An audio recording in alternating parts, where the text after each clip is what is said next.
Rafa, bienvenido a Del Mar con Diego Mazo, una conversación informal acerca de cómo podemos construir el futuro de la educación hoy.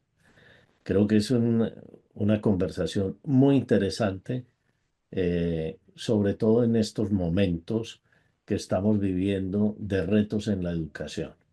Primero voy a hacer una pequeña síntesis de quién eres y por qué me parece muy importante, relevante, que nos acompañes el día de hoy en este espacio de Del Mar con Diego Mazo.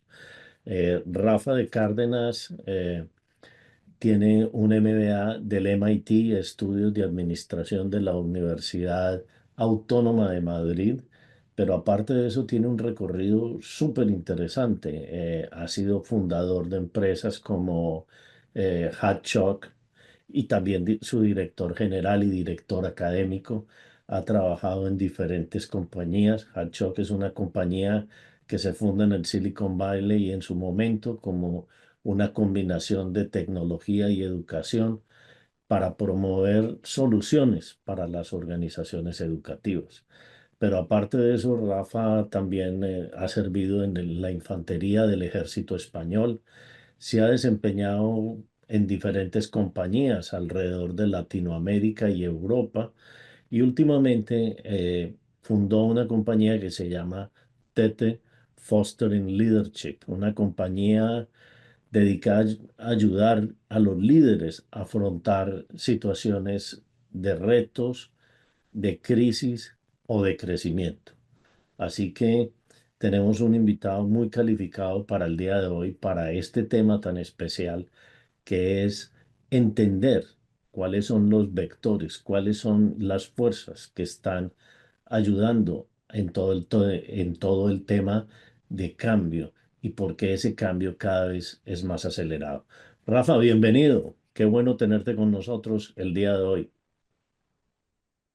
Muchísimas gracias, Diego. Es un placer estar aquí, de verdad, tomando este café en Del Mar con Diego Mazo y con muchas ganas, además de charlar de cosas que nos apasionan a los dos y que además yo creo que están digamos, forman parte del corazón de lo que debe ser el futuro de nuestros hijos y de las próximas generaciones. Cómo mejorar la educación para que las siguientes generaciones estén más preparadas para el entorno en el que estamos, que no hace además más que cambiar aceleradamente.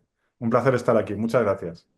No, mi gracias a ti por acompañarnos y pues facilitar este diálogo que buscamos que entender un poco cuáles, en una primera instancia es cuáles son esos factores de cambio.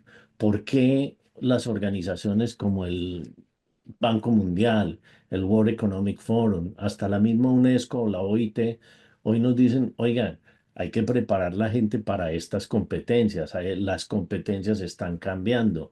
Que, entonces uno se pregunta, bueno, si todo el mundo nos está diciendo que hay que cambiar las competencias, que debemos formar los estudiantes en otras cosas, es porque quizás no estamos respondiendo a esas necesidades que se están dando en la sociedad.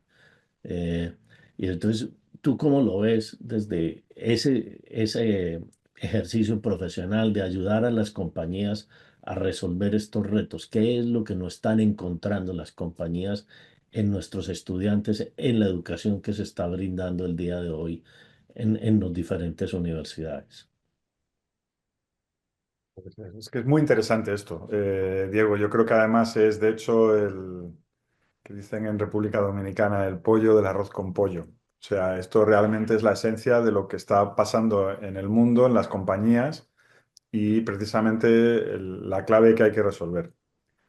Efectivamente, es que si nos vamos a la raíz del concepto VUCA, ¿no? De la volatilidad, la incertidumbre, la complejidad y la ambigüedad, que es, digamos, lo que significan esas siglas. Esto, como bien dices, surge en la Escuela de Guerra en Estados Unidos en principios de los 80 y era una manera de definir el nuevo contexto en el que estaba involucrado, en ese caso, los Estados Unidos cuando una transición después de la Guerra Fría y demás, y qué es lo que estaba pasando en el mundo, ¿no? Ya no eran dos bloques enfrentados con los misiles, ya eran distintos lugares donde había diferentes conflictos, todos a la misma vez, coetáneos, pero no necesariamente conectados. Y eso hacía que geopolíticamente y estratégicamente Estados Unidos y su ejército tuviera que enfrentarse a una situación muy diferente que definieron con esas cuatro claves. Y es muy interesante entender las cuatro, porque bueno, volatilidad significa pues, cosas que alteran mucho su valor con cierta velocidad. Eh, por incertidumbre lo que se entiende es todo lo que, lo que va a pasar y no sé qué va a pasar, ¿no? Eh, por complejidad, pues son distintos elementos que interactúan de una manera que es difícil de identificar cómo se están, por esa complejidad en la relación, cómo se están conectando y cómo están influenciando un factor al otro. Y luego está la ambigüedad, que la ambigüedad es quizá de los cuatro elementos eh, casi que el más difícil de gestionar en un contexto, además como el actual, donde todo eso se acelera.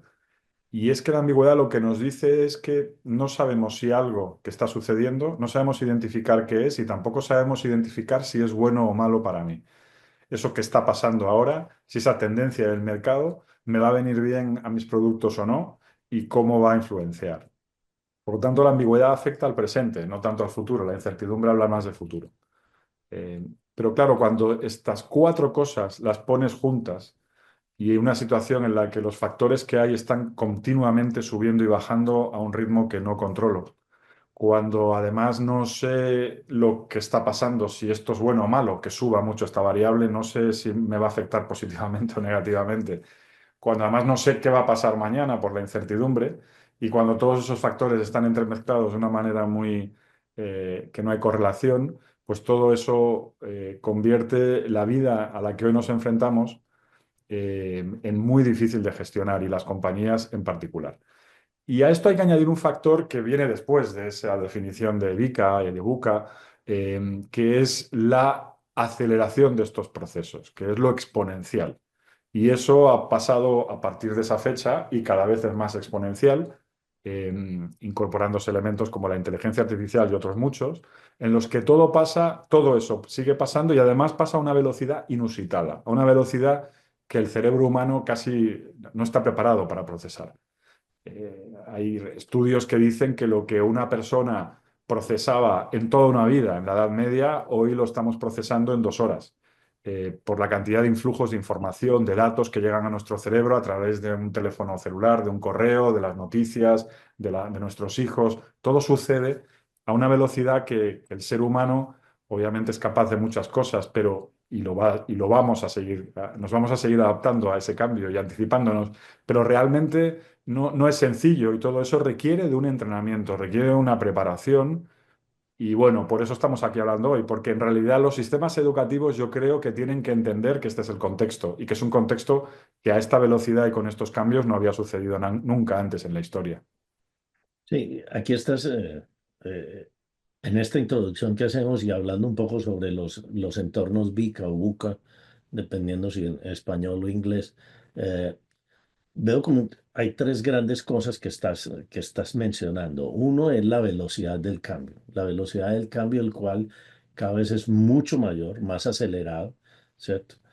Quizás en los años 90 o en la época de la Guerra Fría, pues la velocidad del cambio era muy lenta porque habían muy pocos cambios. Uno estaba de este lado, estaba de aquel lado y, pues poco más. Y había unas diferencias ahí. Y por lo tanto cada sistema tenía unos modos de comportamiento y de trabajo.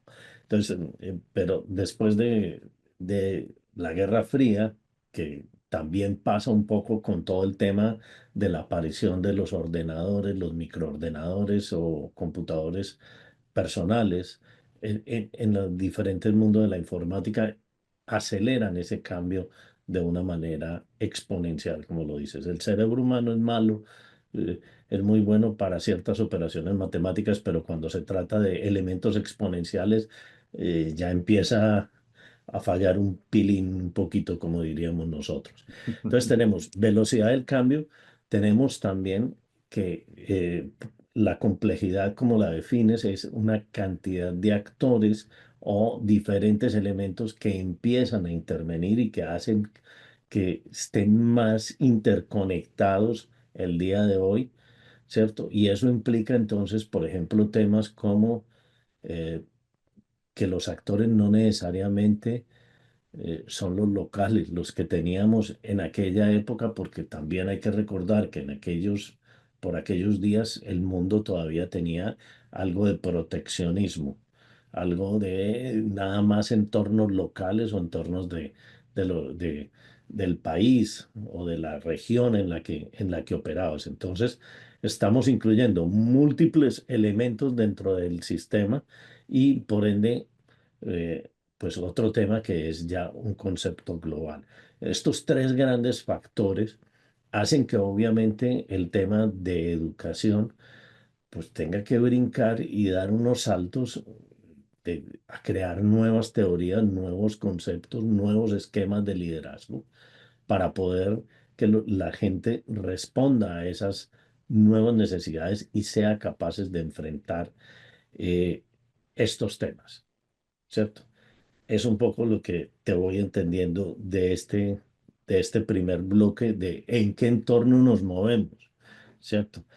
Pero luego tenemos temas como la informática, la tecnología, que está, pues, lo mencionaba, la inteligencia artificial, ¿cierto?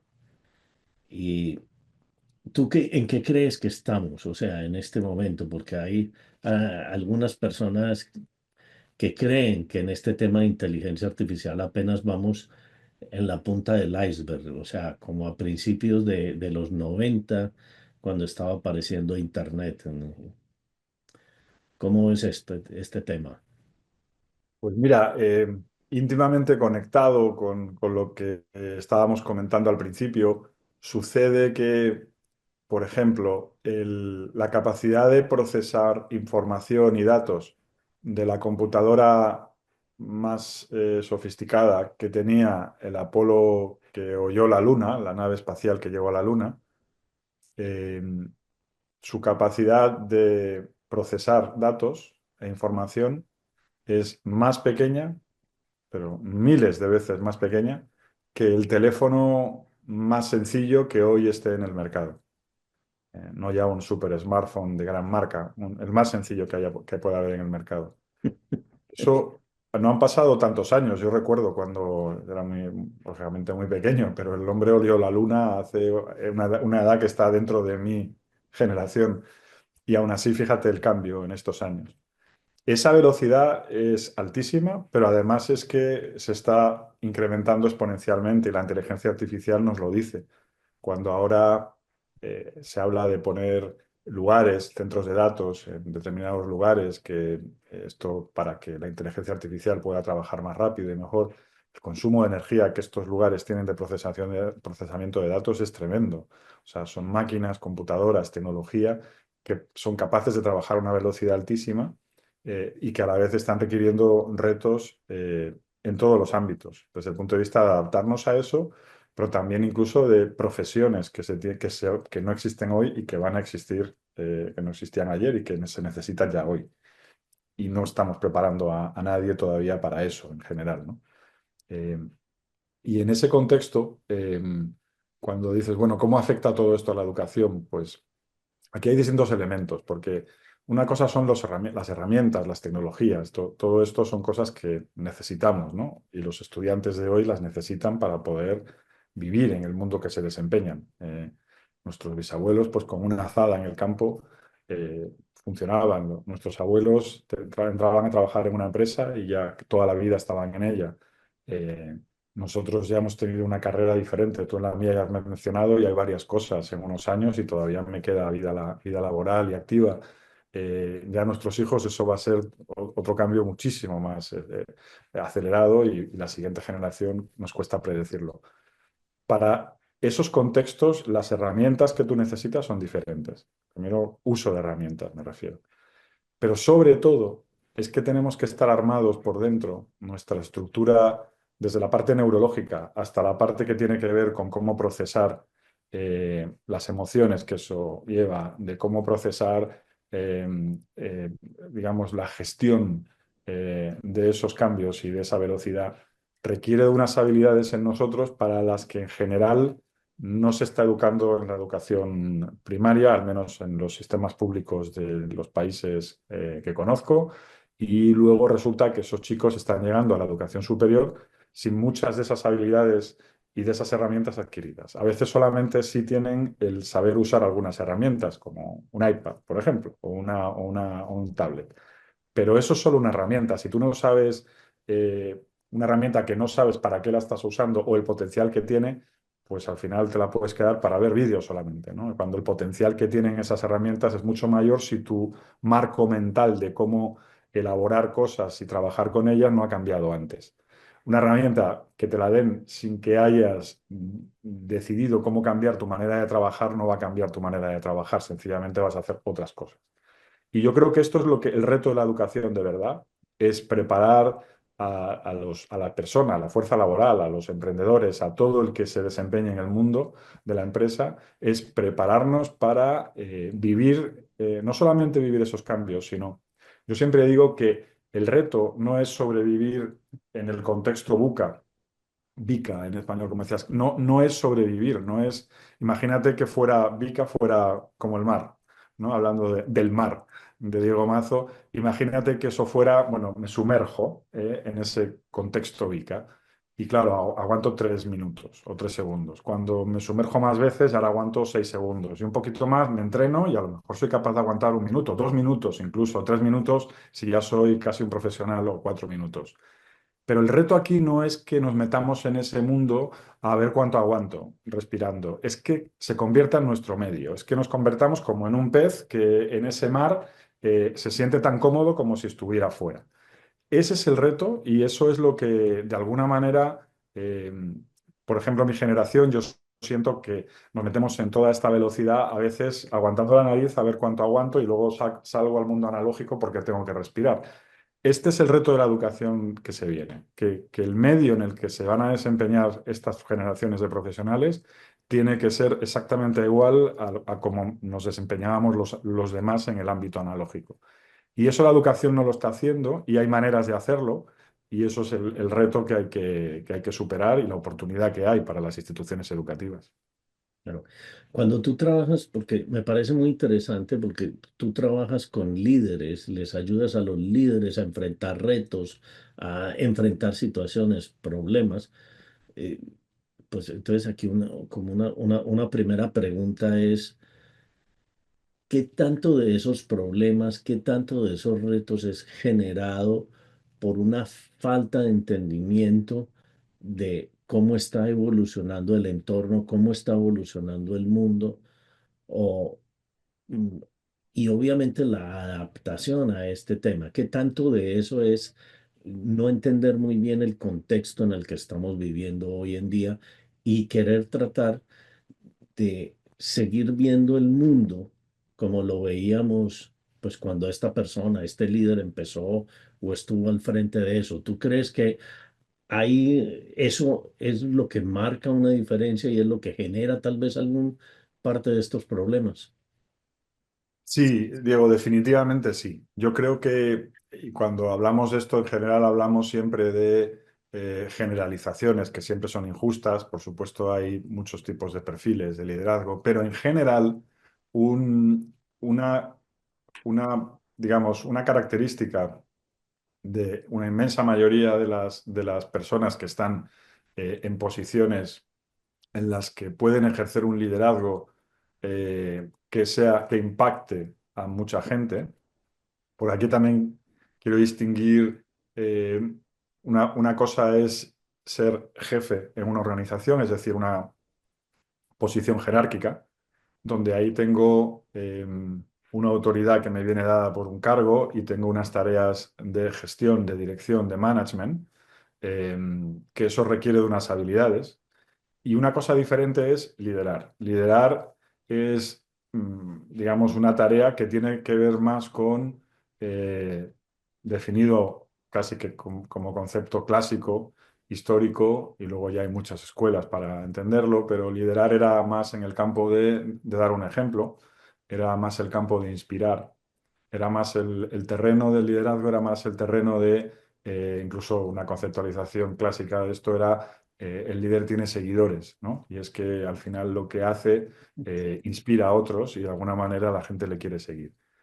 Yo creo que muchas escuelas de liderazgo y muchas instituciones siguen enseñando el liderazgo desde esa conceptualización, que yo creo que ya no es un tema de si es equivocada o no, si me gusta más o menos. Es que lo que está sucediendo ahora en el mundo, esto que estamos describiendo, ese tipo de liderazgo lo hace prácticamente inservible. ¿Por qué? Pues porque efectivamente prácticamente no hay una persona en el mundo, por muy inteligente que sea capaz de procesar la complejidad de los factores, la velocidad de los cambios de esos factores y todo el entorno tan ambiguo que no sé identificar muy bien cómo es de bueno o malo y de incierto, eso hace que los líderes requieran de unas habilidades que no tienen que ver con tener las respuestas para todo, sino en ser los catalizadores de procesos en instituciones que permitan que toda la información disponible pueda ser procesada muy rápido y se tomen decisiones teniendo en cuenta todos esos enfoques y todas esas perspectivas. Con lo cual, al final, el liderazgo ya se convierte en algo que no es un señor macho alfa que es muy listo y que a todos nos inspira, sino unas personas de muy distintas tipologías que son capaces de generar un ecosistema a su alrededor que permite que otros muchos liderazgos surjan ahí en distintos ámbitos y en distintos campos para que desde una conceptualización de un liderazgo que es una suma de liderazgos, permitan que en la toma de decisiones de esos perfiles estén incorporadas todas las variables que hay que considerar en cada momento y que no solo una persona puede atesorar.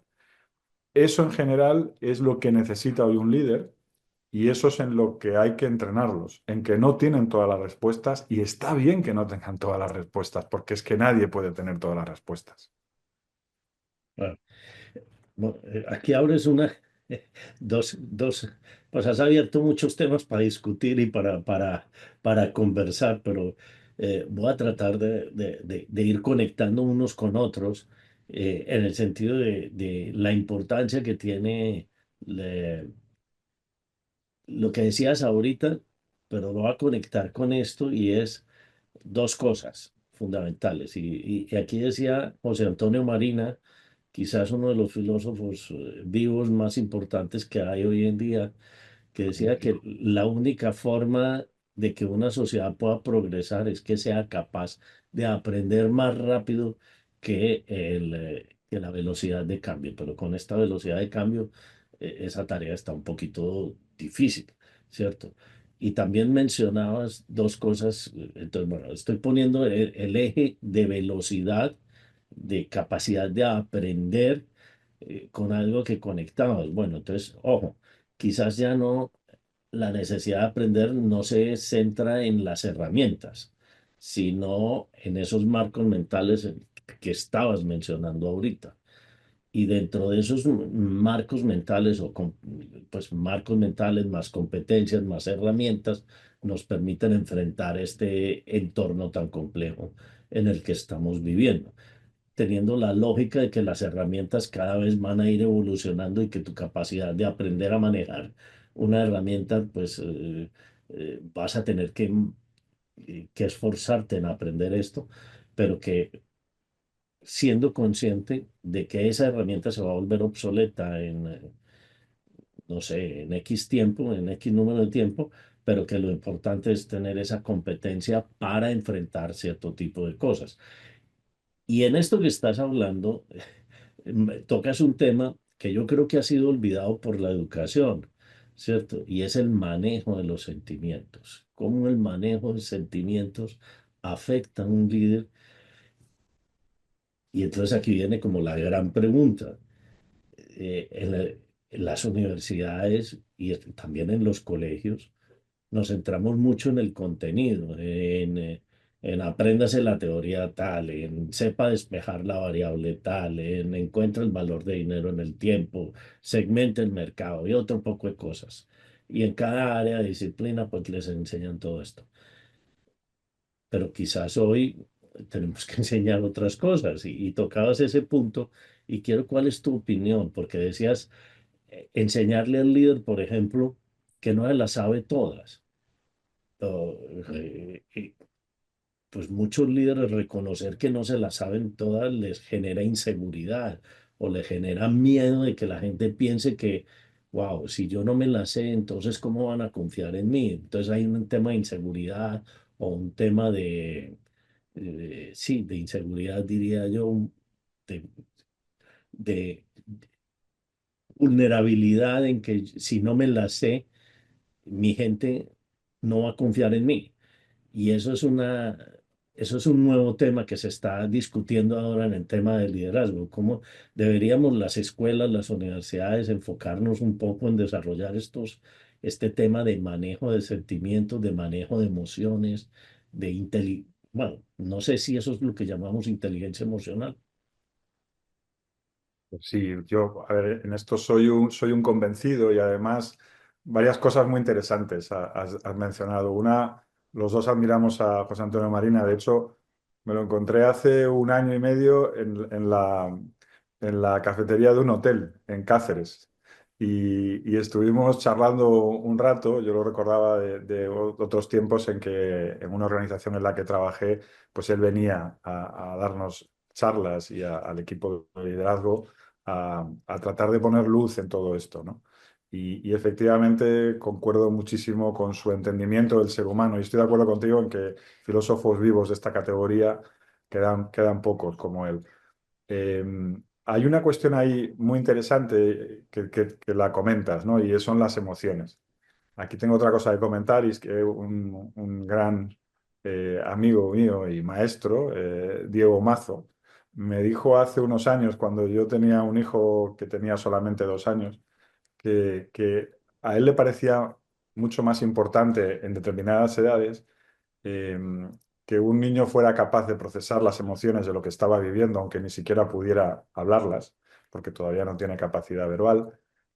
Mucho más importante que fuera capaz de completar un círculo y de dibujar un círculo perfecto, ¿no? Y que a veces había sistemas de educación que estaban centrándose más en que el niño dibujara el círculo perfecto a que fuera capaz de procesar esas emociones. Yo entonces, con mi escaso conocimiento de niños de esa edad, desde la experiencia de padre, sí de la educación, porque he estado muchos años en ella, yo decía, bueno, esto es verdad, es que ya lo estoy viendo en este niño de 2 años, ya lo estoy viendo, pero es que ahora que el niño tiene 6, yo solo veo con mucha más claridad y con mucha más profundidad. Es decir, el lidiar con lo que es el día a día de una relación humana, de la socialización, tan importante en la educación en todas las edades, pero obviamente y particularmente en la edad en la que empiezan a socializar los niños, es donde desde ese momento ya hay que empezar a ayudarles y darles herramientas. ¿Por qué? Pues porque lo que sucede en el patio de un colegio es lo mismo que sucede en las relaciones internacionales entre países o lo que sucede en una organización humana, una empresa o cualquier institución en la que conviven distintas personalidades, caracteres, estaturas, complexión física, eh, manera de entender el mundo, valores, relación hacia el dinero, relación hacia el trabajo, la ética, la puntualidad. Hay tantos factores ahí que al final cuando tú sumas exponencialmente a las personas de una organización, o en este caso puede ser el patio de un colegio o puede ser una empresa, ahí se produce un choque que inmediatamente genera conexiones y desconexiones como cortacircuitos. Eso, que estemos preparados para llevarlas, entenderlas y gestionarlas, eso es una clave estratégica que hace también que ahora digamos que se dice, ¿no? Que hay un déficit de liderazgo en la política en el mundo cuando miramos lo que está pasando en las elecciones en todo el mundo, en muchos países. Eh, y es que es verdad que lo que normalmente vemos, y yo lo escucho mucho en las organizaciones, es que dicen, no, pues que arriba no están llegando los mejores. Bueno, es que en realidad esta inseguridad que tú comentabas, este miedo que genera en el líder a la hora de rodearse de los mejores, eh, lo que prefiere en el modelo histórico clásico de liderazgo es no rodearse de los mejores, porque obviamente eso eh, puede denotar mi incapacidad para determinadas cosas. En cambio, el liderazgo de hoy en día es que requiere de los mejores siempre al lado de la persona que le esté correspondiendo llevar adelante una tarea. ¿Por qué? Porque es que desde ese entendimiento del liderazgo no es posible sobrevivir y ser como un pez en el mar buca, no es posible si no estoy rodeado de los mejores. Y por lo tanto, si pierdo ese miedo a creer que lo necesito saber todo. No, es que tengo a mi alrededor mucha gente que sabe cada uno mucho de muchas cosas. Y yo a la vez estoy teniendo que gestionar toda esa información, procesarla, organizarla y a partir de ahí, eso sí, tomando decisiones como me corresponde, pero siempre entendiendo que voy a necesitar de los mejores y que voy a necesitar de mucha gente muy diferente también. Este es otro factor interesantísimo y que el entendimiento, ahora se habla mucho de la diversidad, pero un entendimiento cabal de la fortaleza de esa diversidad para poder eh, atender a la complejidad. Solamente vamos a ser capaces de entender la complejidad si la miramos desde distintos ángulos y de distintas perspectivas.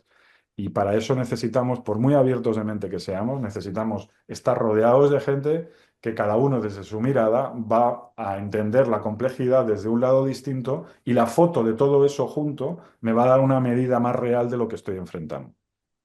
¿Ya?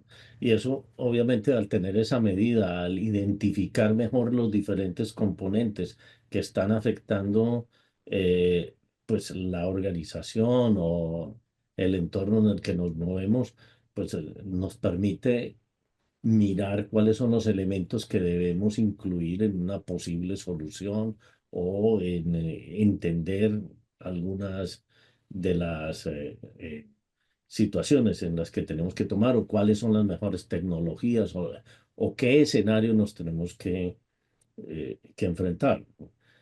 Eso entonces, obviamente, cuando hablas de tener estos elementos, estas personas, eso también quiere decir, y la complejidad que se tiene es la inmediatez de la respuesta que tenemos que tener. Entonces, uno diría, bueno, estos esquemas de planeación de largo plazo ya hoy carecen de sentido, empiezan a, bueno, tal vez yo debo tener más o menos claro cuál es mi norte y más o menos qué espero lograr e ir construyendo en el camino, cuál es, porque esa es una de las preguntas claras. Yo recuerdo cuando los primeros cursos de gerencia decían, no, la planeación estratégica, diga acá, acá, va aquí, luego acá, y este tiene que hacer esto, y entonces uno trataba como de planificar. A los 5 años, a ver dónde quería estar y qué hacía en el año uno, año dos. Eso hoy como que no está tan claro. ¿O cómo lo ves tú desde ese punto de vista para ir dándole una conversación un poco más hacia otros elementos que se están tocando en este entorno buca? ¿Cómo funcionar? ¿Cómo lograr que la empresa crezca, que se lleve a cabo en estos entornos buca? Pues es que efectivamente estás tocando los puntos más clave.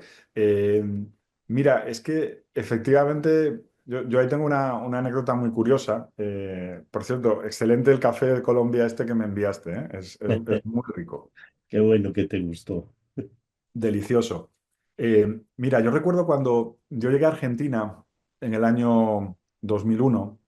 Eh, yo venía de, pues, de Europa, de Estados Unidos, de un mundo en el que, pues, en aquel entonces, todo el problema a final de año si la inflación había sido un 0,5 o un 0,6, ¿no? Y entornos económicos, entornos empresariales en general muy estables, donde esta planificación estratégica que tú me comentabas era fácil de implementar. Es decir, con ese entorno donde las variables no tenían mucha volatilidad y donde la incertidumbre era relativamente escasa, hacer una planificación a 5 años o incluso hasta 10 años, planes estratégicos, era, por lo menos era realizable. No digo que fuera fácil, pero era realizable. Sí, Eh, sí, sí. y yo en ese momento recuerdo que, bueno, me voy a Argentina, ¿no? A montar allí una compañía. Y recuerdo claro, un entorno con una...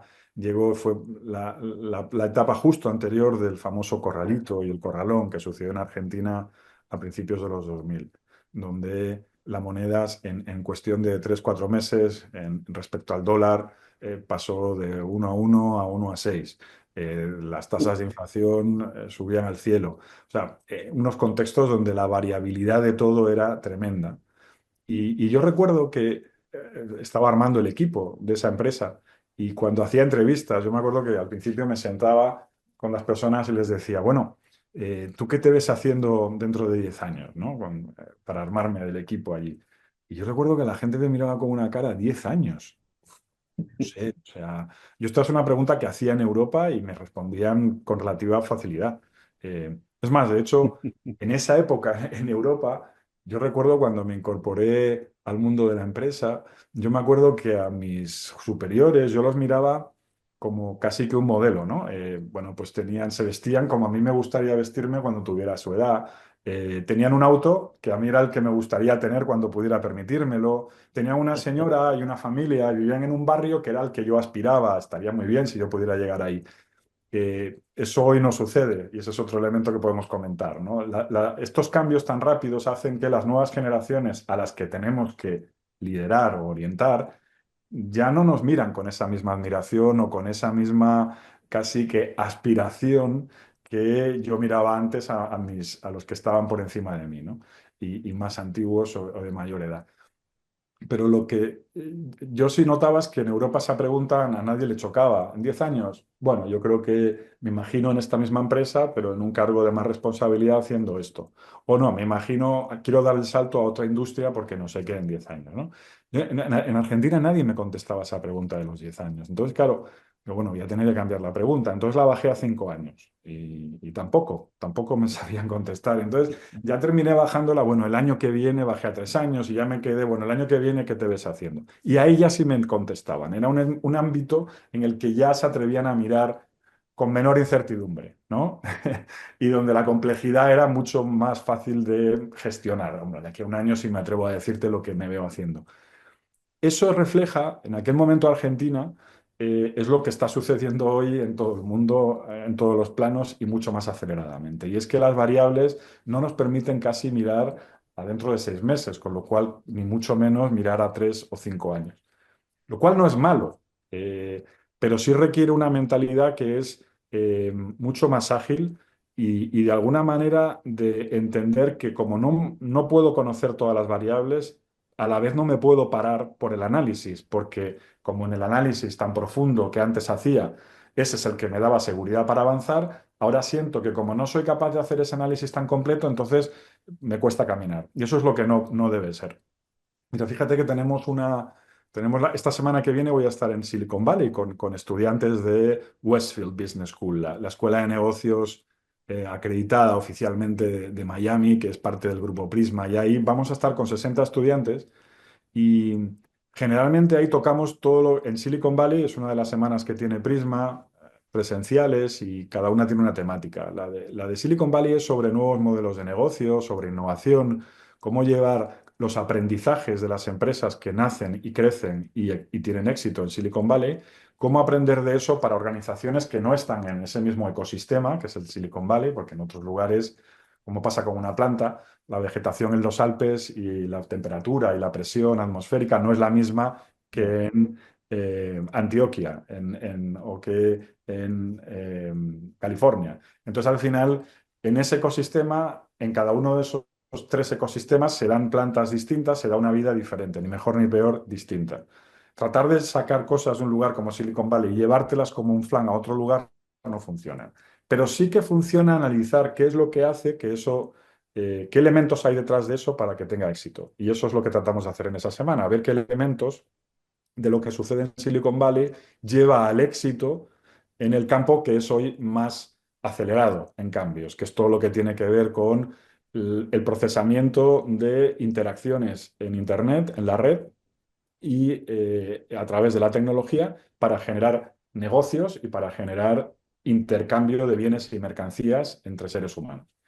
Bueno, pues En ese contexto, hoy en día se está, en los startups del Silicon Valley, se está utilizando mucho la effectuation. ¿Qué quiere decir esto? Esto significa que más allá de que yo necesite un plan, porque lo necesito, lo más importante es que yo pronto empiece a tener éxitos en alguna cosa que sé que es muy alcanzable y a partir de ahí doy el siguiente paso sobre ese éxito, pero no estoy todo el tiempo trabajando para tener un éxito dentro de 2 años, que a lo mejor ese éxito ya no es definido como éxito dentro de 2 años porque han cambiado tanto las cosas que eso ya no es un éxito.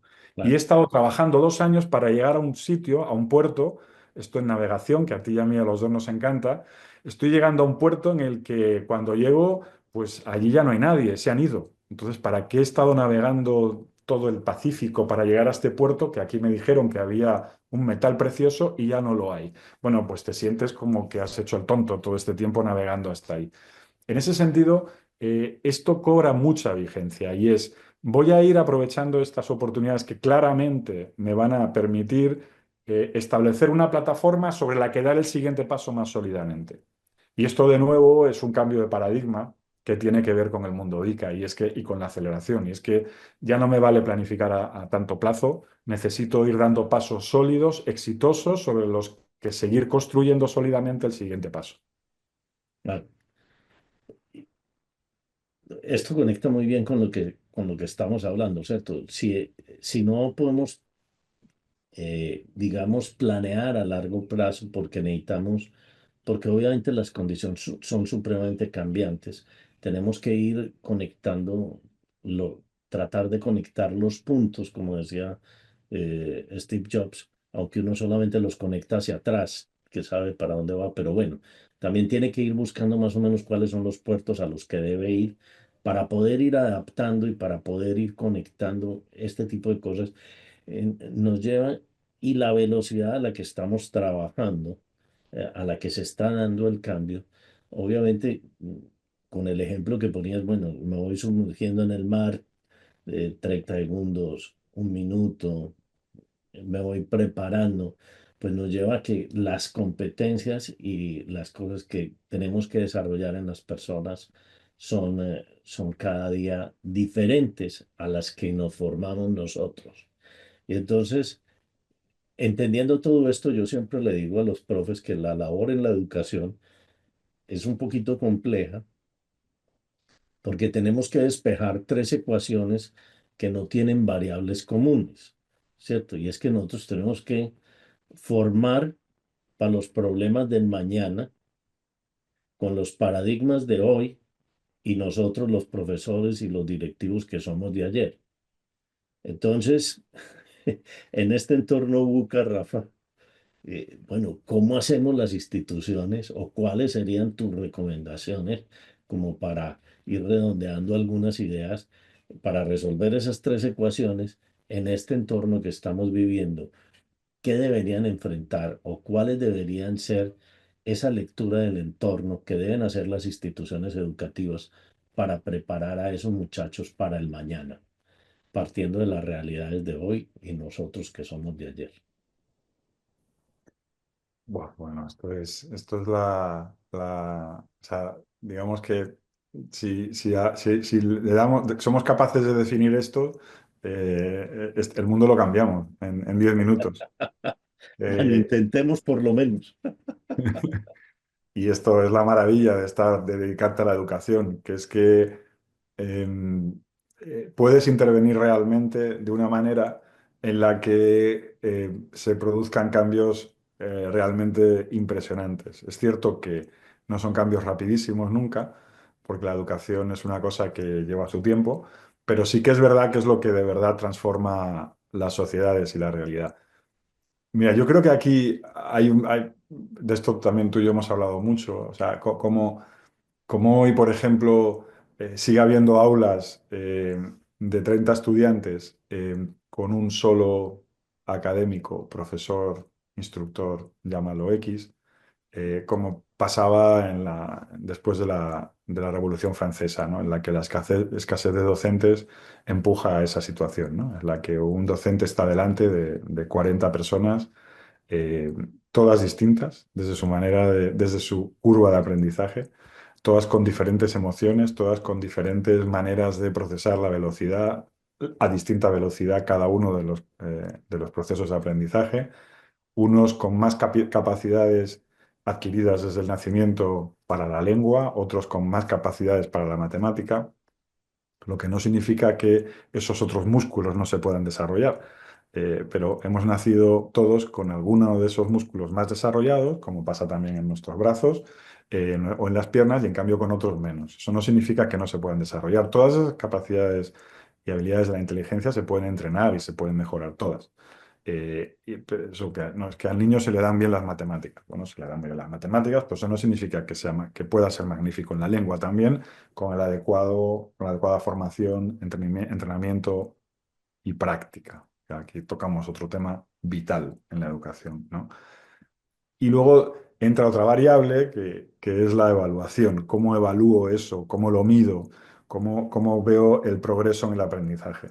Y, y toco varios temas porque en realidad lo que pasa ahora es que yo, por ejemplo, creo que no se puede seguir enseñando como se enseñaba en la Revolución Francesa, porque no puede ser, porque en esos tiempos, como hablábamos, la cantidad de información que recibía un ser humano entonces no tiene nada que ver con la que se recibe hoy. Eh, y a la vez, conectado, cómo yo esos datos, cómo me llegan y cómo me tocan emocionalmente. Entonces, de alguna manera, hemos tocado el tema de las emociones. Hay que educar más, yendo a lo concreto, hay que educar más en este ámbito emocional, que incorpora factores como el miedo, la incertidumbre, eh, la emoción, la ilusión, la esperanza, la tristeza, la depresión. En todos estos campos La tenemos que resiliencia. entrenar directivos mucho más responsables de entender que su salud física y espiritual tiene mucho que ver con la sostenibilidad de su carrera, con ser capaces de mirar a su propósito en la vida de frente y saber qué significa eso y qué necesito hacer para cumplir mi propósito. Y esas herramientas en muchísimos ámbitos no se están dando, no se las estamos dando ni en los colegios, en la educación primaria y secundaria, ni tampoco en la educación superior. Son herramientas que pocas instituciones se están dedicando a afrontar con la importancia y la seriedad que tienen. Entonces yo creo que ahí hay una clave estratégica. Hay que poder instruir a las personas y darles herramientas para entender mejor cuál es su propósito en la vida, qué necesitan para llegar ahí y para cumplirlo, y cómo se tienen que preparar desde el lado humano, desde el ser, para ser capaces de asumir esos retos. Qué músculos tienen que desarrollar, qué habilidades necesitan entrenar y practicar para mejorar eso. Eso no se está haciendo en general y eso hay que hacerlo. Y eso hay que hacerlo a fondo, porque además, si los sistemas públicos no lo están haciendo de educación desde la educación primaria, a nosotros hoy en día nos está llegando gente que todavía no ha recibido un entrenamiento y una capacitación en todo eso. Y con la edad a los que ahora nos tenemos que enfrentar a ellos y tenemos que ayudarlos, hay que recorrer un camino que no han podido recorrer antes y que ahora les tenemos que ayudar a recorrer en un tiempo récord, con mucha velocidad. Eso es posible y se puede hacer, y eso sin duda hay que hacerlo. He tocado otro tema ahí y eh, yo creo que tiene que ver con, eh, a partir de que yo entiendo que no soy capaz de todo, eh, ahí es donde ya puedo empezar a entender que mi valor agregado no está en saberlo todo. Y esto es clave porque ChatGPT, por ejemplo, o cualquier herramienta de inteligencia artificial, nos ha vuelto a poner al ser humano eh, ante la grandeza de lo que somos en nuestro cerebro y en nuestra alma. Y es, eh, yo, por ejemplo, le pido a ChatGPT que me haga un discurso para la próxima ceremonia de graduación de los estudiantes de Westfield. Dentro de 2 meses le pido a ChatGPT que me haga un discurso y le digo, por favor, ayúdame, necesito un discurso para estudiantes de un MBA que se gradúan en Miami, en una escuela de negocios. El perfil de los estudiantes es más o menos esta edad, bla, bla, bla. Yo le pongo 5 o 6 datos. En décimas de segundo tengo un discurso impecable, que arranca por quiero agradecer a las autoridades aquí presentes, quiero agradecer a los papás de los estudiantes por el apoyo que han recibido, a las familias, quiero agradecer a los estudiantes por su esfuerzo, su sacrificio. No sigo, digo, pero el discurso es impecable. Entonces, cuando ChatGPT es capaz de darme un discurso tan impecable, yo tengo que entender que como ser humano el valor agregado que yo aporto no lo puede aportar una máquina. Y eso tiene que ver con lo que yo soy como ser humano y con lo que mi alma y mi cerebro y mi formación pueden hacer en cuanto a lo que significa hacer la diferencia, como se dice mucho en inglés, ¿no? El marcar una diferencia de lo que de verdad aporta un ser humano. Cuando nació la calculadora, también había quien, bueno, pues es que esto es el fin de la matemática y eso es una locura. O sea, precisamente la matemática se ha podido desarrollar no en sumar 2 más 2 o 17 dividido por 4, sino en la auténtica conceptualización de lo que significa la estructura que hay detrás de cualquier proceso con datos y con información, incluso ya sacado de los números, ¿no? Que el ser humano se centre en eso, que la academia en la matemática se centre en eso y no en el cálculo, que lo puede hacer una máquina, eso no hace que muera la matemática, al contrario, la lleva a un plano, a un nivel superior del que nunca debe Claro. salir. Eso pasa en la academia ahora cuando hablamos de, por ejemplo, la inteligencia artificial o si esto va a matar a las universidades o entonces qué sentido tiene el contenido. Bueno, es que ahí hay que es donde poner de nuevo esa mirada. Es decir, a las universidades nos eleva y nos pone en el plano del que nunca debemos salir, que es el plano en el que si salen nuevas herramientas, bienvenidas sean. Usémoslas para la que haga falta. Y entrenemos a las personas que están con nosotros, formémoslas para que sean capaces de estar en ese plano superior, en el que, sin necesidad de saberlo todo, porque ya hay una máquina que tiene toda esa información o una persona en mi equipo que la tiene, yo sea el que agregue la diferencia sabiendo conectar todas esas cosas de manera que solamente un ser humano es capaz de hacer.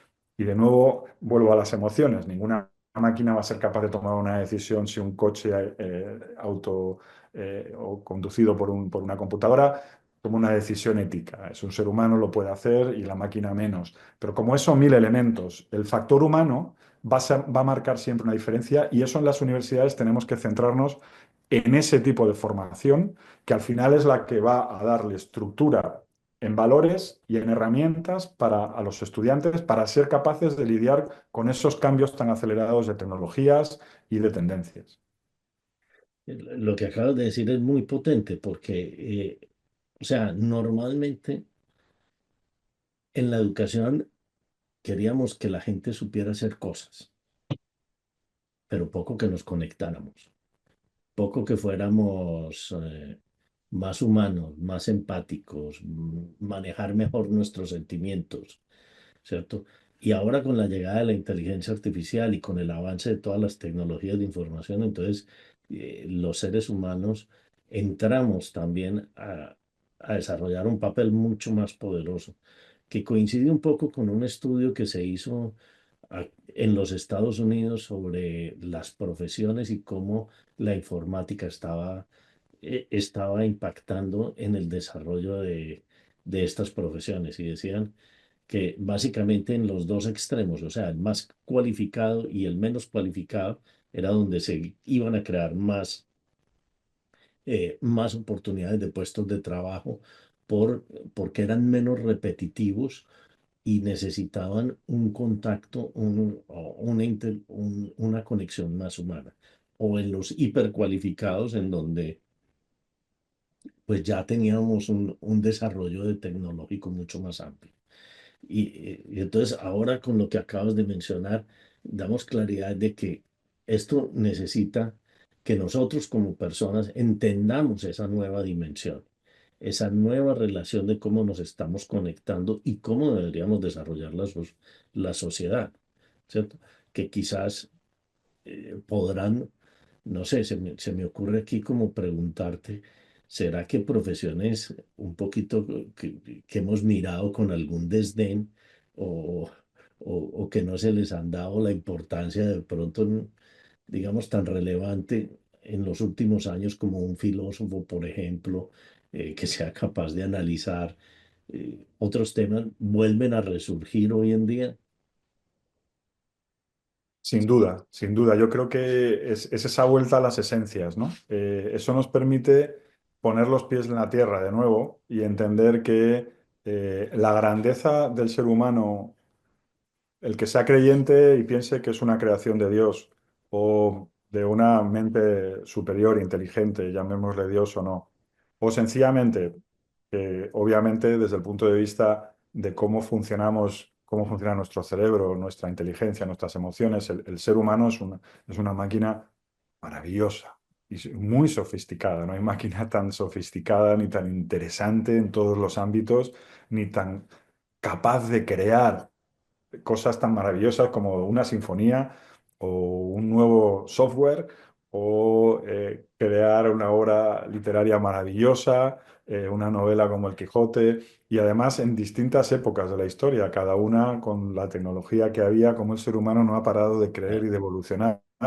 y de crear cosas maravillosas, ¿no? Hasta el punto en el que estamos hoy y yo más que optimista, soy realista, en el que obviamente cualquier parámetro que mires te dice que la sociedad, con los retos que sigue habiendo y las dificultades que sigue habiendo, está mejor que hace 100 años y que hace 200 y que hace 300. Y cualquier parámetro que mires te lo dice, desde la mortandad infantil hasta la gente que sufre y muere en guerras, pasando por la renta media mundial, mil factores.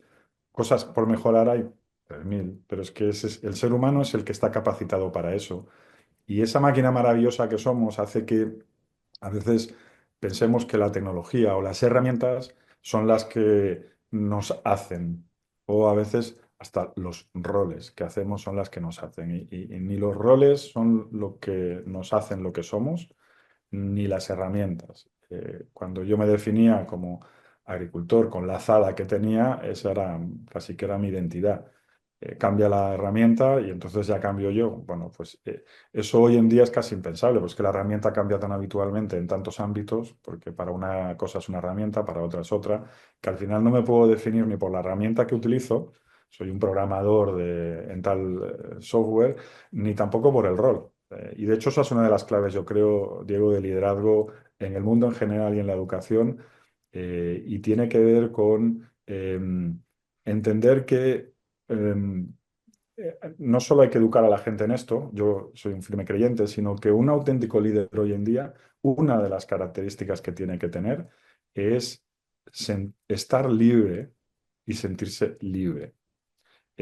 Solo si no soy esclavo de una remuneración en concreto, solo si no soy esclavo de una manera de pensar en concreto, solo si no estoy atado a un barrio en concreto o a un sitio en el que vivir en concreto, a un tipo de coche en concreto o a un lugar en concreto en el que desempeñarme, solo así voy a ser como líder capaz de tomar las decisiones que se requieren. En el momento en que yo esté atado por desde una hipoteca hasta una manera de pensar que me ata solamente a una cultura o solamente a una manera de entender la industria en la que estoy. Si soy esclavo de cuantas más cosas sea esclavo, menos libre soy y por tanto las decisiones que voy a tomar en un contexto VICA van a ser mucho menos eficientes y sobre todo mucho menos exitosas.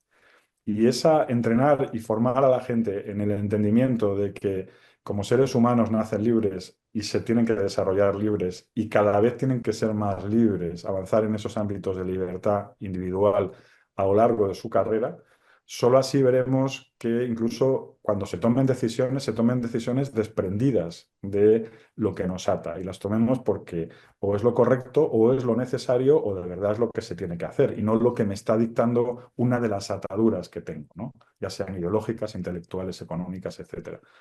Y yo creo que en educación esto aplica particularmente. La educación es un contexto bastante conservador en el sentido de que si a mí un maestro me pasa un conocimiento o una, digamos, una manera de hacer algo, yo eso lo atesoro porque es que eso me lo ha dado un maestro. Entonces yo lo guardo, me lo meto en el corazón e intento pasárselo al siguiente porque esto es un tesoro. Entonces es un proceso muy de conservar, es un proceso donde lo que me han dado es tal tesoro que uy, no lo voy a tocar. Y esto hace que la mentalidad en el mundo de la educación sea, en general, particularmente conservadora, porque es un proceso que conserva el conocimiento y el saber, eh, Sí, desde la investigación se mejora y para eso en la academia la investigación es tan importante y los doctorados y todo lo que lo rodea, que es toda la gente que se dedica a desafiar eso que existía, eso que me pasaron para ver cómo lo mejor. Pero en el fondo sigue siendo un proceso lento y sigue siendo un proceso muy conservador, donde la innovación le cuesta más entrar de lo que paradigmáticamente, porque ahí nace la investigación, pero es donde le cuesta más entrar para que se cambien formas de enseñar y maneras de hacerlo. Y esta yo creo que es otra clave para las universidades, líderes con esa libertad de tomar decisiones que impliquen cambios de verdad en cómo se enseña para preparar a la gente para lo que viene. Súper, Rafa. Mil gracias por este espacio. Creo que hemos abordado eh, pues muy ampliamente en qué debemos cambiar los seres humanos. Y creo que hasta acá el último punto me llena pues de alegría escuchar estos conceptos porque creo resuenan con ideas que yo tengo de la educación. Que la educación nos tiene que hacer libres, libres de espíritu, de conquistar nosotros mismos nuestro potencial. Solamente cuando eso lo logramos podemos tener.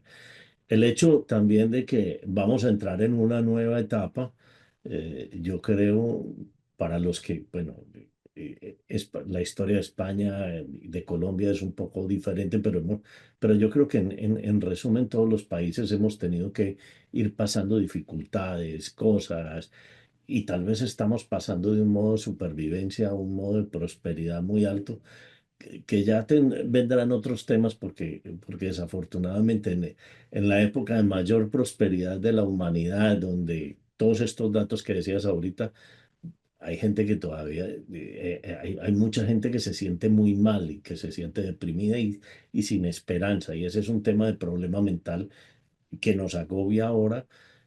Mm, pero creo que has tocado el punto que va a ser más relevante para todo esto y es que estamos llegando donde los seres humanos vamos a tener que ser mejores personas, mejores seres humanos, para enfocarnos en lo que realmente somos muy buenos y dejar de hacer una cantidad de funciones que las puede hacer una máquina porque son repetitivas, porque son eh, estructuradas y donde quizás la inteligencia humana puede aportar muchísimo más valor a una relación, a una empatía, a acompañar a alguien en momentos difíciles, cosas que antes probablemente no se les daba tanto valor.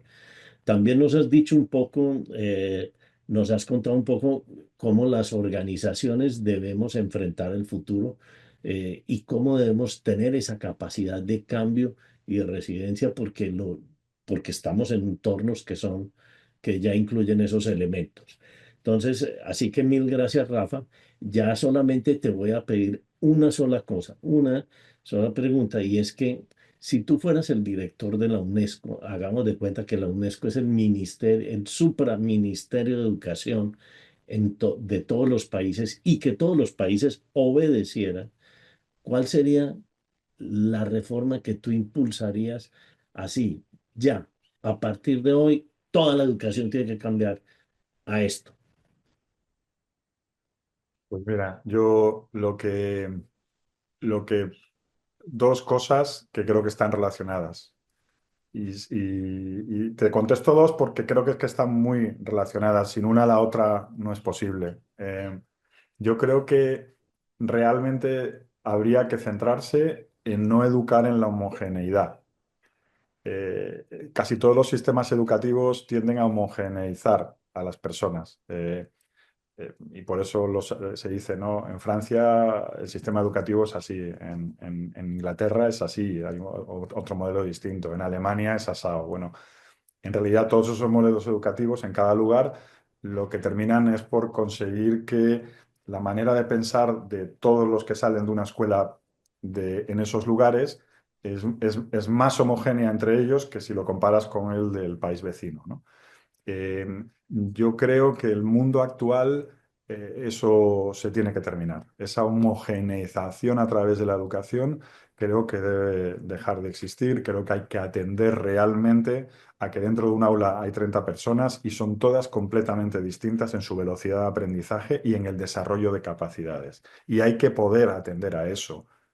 ¿Cómo? Pues por eso digo que el segundo factor es, más allá de metodologías, que por supuesto también, y de más innovación, cómo a través de un profesorado que tiene que ser más numeroso para atender a las distintas habilidades y capacidades que hay en un grupo humano.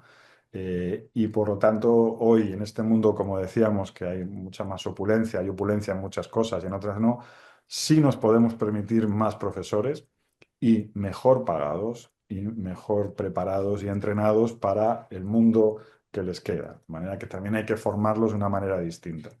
Pero yo creo que esos factores inmediatamente habría que ponerlos en marcha, porque solamente con eso la innovación va a venir.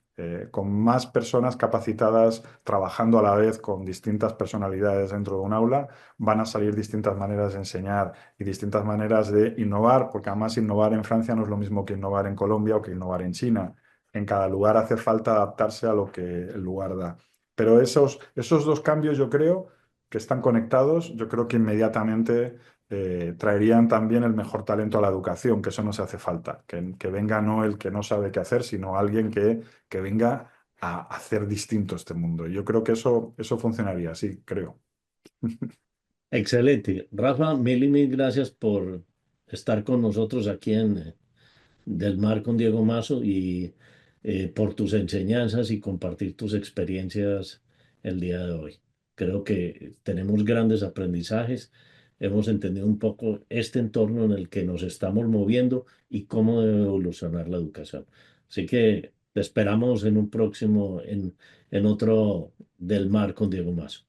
Uy, estaré encantado, porque además fíjate que cuando te toca, eh, digamos, organizar tus ideas para contestar a preguntas como las que me has hecho, aprendes. Y de hecho se me han ocurrido dos o tres cosas que yo creo que van a estar en las siguientes cosas que produzca y en mi próximo libro, porque realmente esto es lo que te ayuda a estructurar ideas que luego puedas implementar.